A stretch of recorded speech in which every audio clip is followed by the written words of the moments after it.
Back to your phone calls and feedback. Champ and Chump Boats, we do it every Monday. There is a breaking news story at this hour. According to Chris Ballas of the Wolverines, sources have informed them that the NCAA is prepared to issue a notice of allegations shortly for the sign-stealing operation under former coach Jim Harbaugh. Level 1 violations are expected for former staffer Connor Stalions' role and involvement in an arrangement of off-campus and in-person scouting. Another is expected to be levied against a former staffer for separate incident involving dinner and a ride for student athletes. Stalions is expected to be charged with failure to cooperate in an investigation both during and after employment. While no current staffers are facing allegations, at least 2 other former coaches who were involved in paying for a dinner for Michigan athletes are expected to be accused of level 2 violations. Story goes on to later say there's been no talk of vacating wins. A source said that the NCAA could seek a postseason ban of a year or 2. A Michigan source said that Michigan would have accepted a large fine but would absolutely fight any postseason ban or anything similar. Some believe the NCAA is, quote, looking to make an example of Michigan for the association.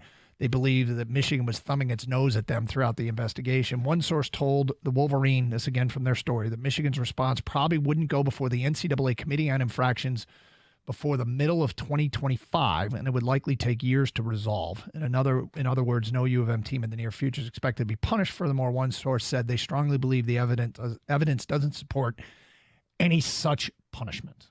So that is the latest on that case. We will see what comes out of it. I've talked to a lot of people in Michigan about this, and about that a lot of this could be fought.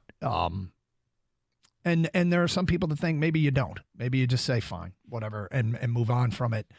I'm in the camp that when this kind of stuff happens, you're better off getting to the bottom of it as quickly as possible. And the whole idea of fighting it through 2025, I mean, who knows what the NCAA is going to be at that time. There's some smart people in charge of making these kinds of decisions.